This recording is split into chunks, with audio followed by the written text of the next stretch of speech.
if I could instill 2 things for you to think about that, I would love for you to take home. And as with everything, I often say, like, take what resonates, chuck what doesn't, right? I have no interest nor ability to tell you what your truth should be. These are things that I feel like I have accumulated in the time that I've been working with couples that I have seen have been most supportive in couples creating pattern interruption and shifting the dynamics between them. And so the 2 things that I think you can use to frame your partnership in a way that completely shifts the dynamic is, 1, your partner does not belong to you. Big breath.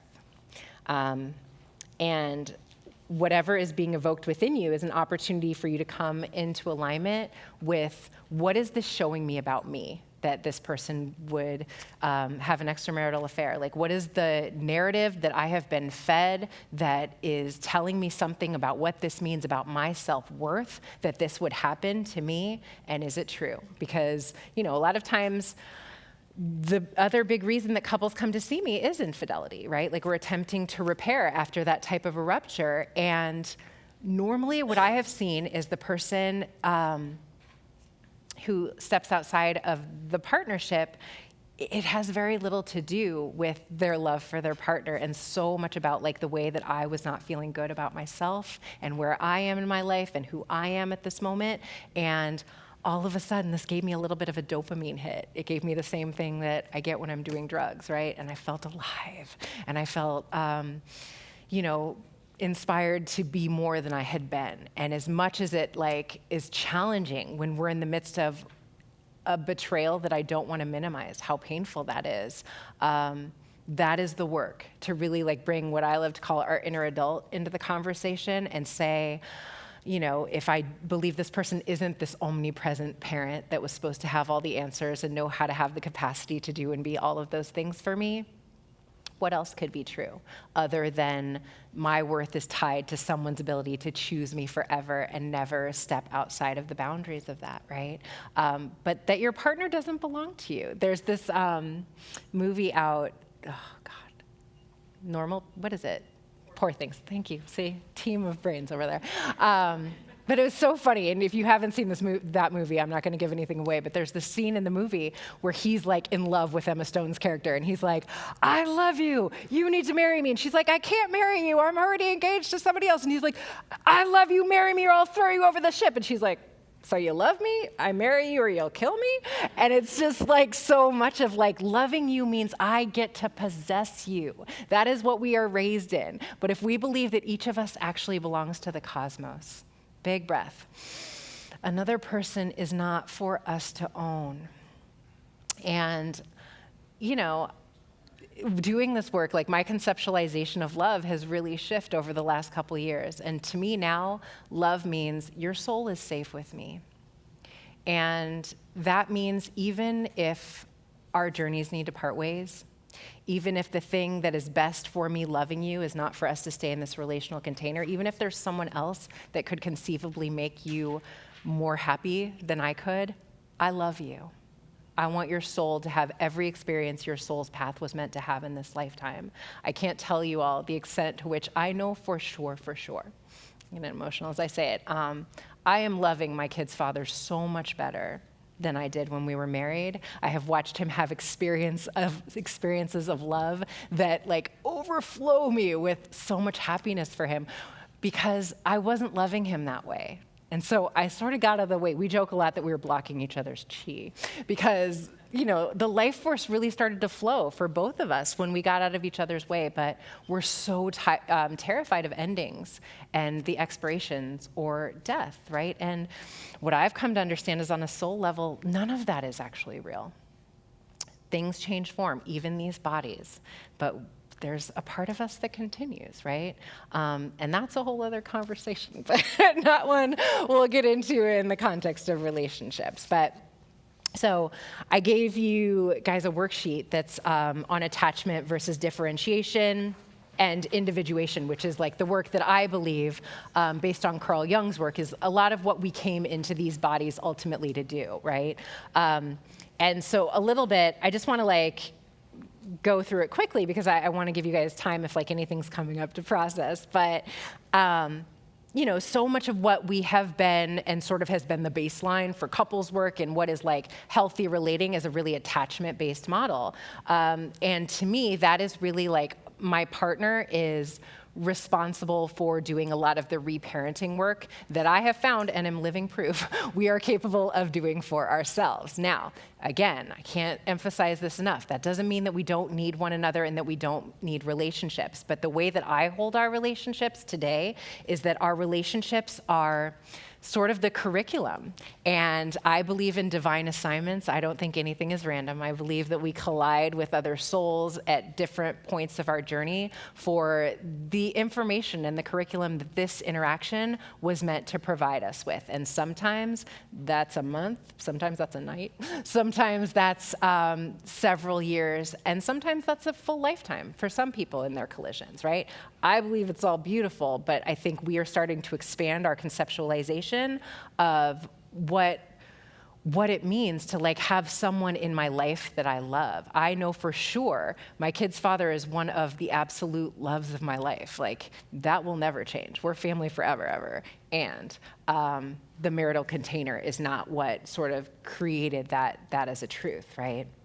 But I really work with couples on creating a more differentiated way of holding relationships. So I believe in a differentiated model, which basically means that we're in the active, ongoing process of defining ourselves, revealing ourselves, clarifying boundaries, and managing anxiety that comes from either risking greater intimacy or the potential of separation. So that's sort of this thing of like, it's what we say in the world of therapy, it's all grist for the mill. It's all like fascinating. Look how activating this is for me. I wonder why. As Vanessa was saying, it's like, can I be in the space of curiosity? I think for me, the biggest differentiation a lot of times between depth psychology and some of the more clinical models is that I pathologize very little. Like, I think these are the things of our human experience. I don't, it's the myth of normal. Like, I don't know what's normal is, what's normal. I think J. Krishnamurti said it is no measure of health to be healthy in an insanely sick society, right? So it's like, I think a lot of the things that we've been calling normal or healthy are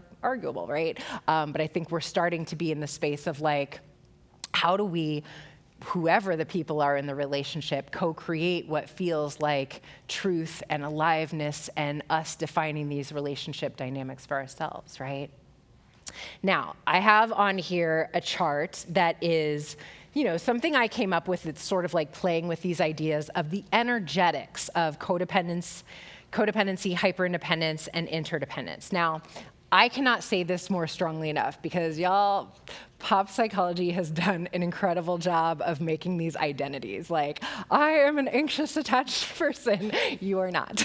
That's just not true. And what ends up happening is based on whatever the relationship dynamic is, based on my pain points, my past experiences, what this particular collision evokes within me, I will have a very different attachment energy than I would with someone else who has different pain points, who has a different way of meeting me, all of these things, right? So all of those variables impact how we feel relationally with one another at any given moment.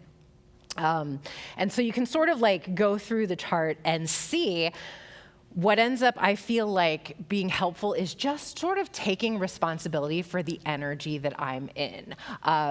And the goal is to like continuously be in the process of identifying where I am, but bringing myself back into the space of personal responsibility, and I'm living a little bit more interdependent in the way that I'm meeting this moment, a little bit more in that space of sovereignty, but nobody lives there. That's just, I don't know, if you know someone who's securely attached all through life and they just like live there, please introduce me to this unicorn, because I'd love to meet them. Like, I don't experience that as being anyone, Someone's like, I'm looking for someone who's securely attached. I'm like, yeah, you and the rest of us. And how securely attached are you all day, every day? None of us are, right? Like, we all have these moments of feeling a little like, ugh, something just reminded me of something that made me feel less than, or a little like insecure about myself, or this person is like bringing a lot of energy that's flooding me and making me feel like I just want to be a self. This reminds me of my mother, like whatever the thing is. And so it's really important to understand these as energetics, right?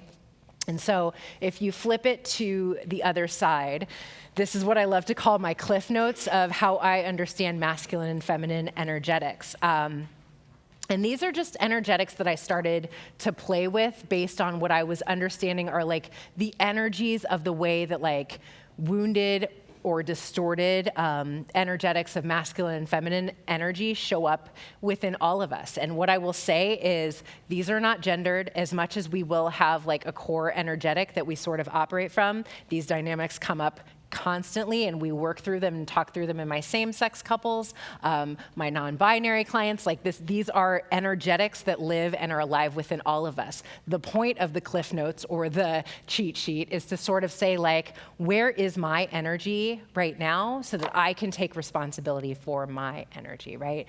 To me, the work of interdependence is constantly saying, I don't need anyone to be anything other than exactly who they are for me to decide who I'm gonna be, right? And so that to me is authentic power. And sure. To me, interdependence is that space of understanding that I don't need anyone to be anything other than exactly who they are for me to decide who I'm gonna be, right? That's my girl, y'all. That's why she's my sister. But yeah, that's that thing of what I am always in control of in this life is myself, right? And these can be challenging conversations to have because, so much of what we're taught is that, Alan Watts has this thing where he says, like, everyone loves to identify where they've been victimized. Very few of us love to talk about the ways that we're making ourselves out to be a victim. It's hard, right? And I don't know about y'all, I don't love to be a victim. I don't love to have people have power over me. I love to figure out, like, if this is where this person is, how can I take my power back? To me, that feels better because I don't love to be controlled, right? And I think there's a lot of ways that we're sort of handing the keys over to our power, the keys of our power over to another person without realizing that's what we're doing. As long as I need someone else to comply and conform to who I need them to be, they've got those keys and they're just sort of driving the bus to your power. But at any moment I can say, I can be responsible for my own energy and here's what I'm gonna do, right? Now, most of us sort of oscillate between the areas of our wounded masculine and wounded feminine energetics, right? And from my perspective, so much of what our society has really valued or prioritized are really wounded masculine energetics and ways of being. So, competition, productivity at all costs, like all of our sports teams, it's like, all of these things that are just really sort of like afraid of failure, ignoring your emotions, that John Wayne, like pull yourself up by your bootstraps and you got this way of being, like, those are the things that this society really like holds as like what we should value, right? The wounded feminine, however, is like, please don't be that. Like all of these things of like, we all feel these things. We all feel a little bit irrational sometimes, needy, that space of insecurity, like seeking external validation. We all feel and experience those things, but we judge the hell out of ourselves for them. Not often are we judging ourselves for being a workaholic, right? I mean, maybe as we look back on life, but it's like, no, I'm grinding. I'm making these things happen. I'm working the 80-hour work week because that's what we do, American, right? And it's not super conducive to actually being in this body and being present a lot of times in our relationships. Now, what I have come to understand, and I would love for anybody to prove me wrong because it's just the way we work, y'all, we will inevitably create polarity in our relationships. And so it's the thing of taking personal responsibility is understanding that as I shift my energetic, and this is the thing of like what Esther is saying, it takes one person to interrupt a pattern, right? As I start to shift my energy, the person that I'm in relationship with, whether it's romantic, someone in the workplace, or my mother, whoever, the energetic will inevitably shift, right? But here's the caveat. we cannot sort of manipulate energy. So if I am just attempting to shift my energy so that you change, it doesn't work. Like, that is authentically, I take ownership for my energy, and whether this person does it or not, that's not for me to be involved in, right? So I do this like ownership work for me. What you get to do, that's your side of the street to keep clean. I keep my side of the street clean. But, so often with couples, they'll both come in like arms crossed, like, well, I'll change when you change. And as soon as you do something, I'm like, y'all, somebody's got to go first. And the only person that we actually have the ability to change is ourselves. So when couples sit down with me, I'll say, here's how this works. Let's just put it out there. The only way couples therapy will ever do anything or have any sort of impact is if each person takes 100% responsibility for what they are bringing to this relationship dynamic. All of it. So it's not like, I'll take my 70%, but if you don't take that 30%, no, it's like, that will not work. You have to take 100% responsibility for you. And what I love to say is that person, that relationship will either rise to meet you or it will change form as it's meant to. But in terms of these energetics, if I take responsibility for like owning, as I often was and can still be, I am in like wounded masculine energy right now. I am pulling away, I am like contempt, I am like irritated. My work is to shift my energy up to my healthy feminine energetic. And I do that by being in the space of vulnerability, attempting to offer the most generous interpretation of why my partner did what they did versus the least generous interpretation, right? I'm in that playful energy, maybe a little bit more compassionate. So I look for ways to move myself into an energetic that would be a little bit more in alignment with my healthy feminine. If I'm in wounded feminine energy and I'm sort of like really insecure and anxious and wanting this person to choose me or running after them, chasing them, whatever, my work is to contain into my healthy masculine energy. So I got me. I believe in me. I am the consistent that will always be here. I'm not going anywhere. So that becomes my work of like, how do I shift my energy into a little bit more of like that healthy masculine containment for myself? But the point is that like the energy that I am responsible for is always my own. Yeah?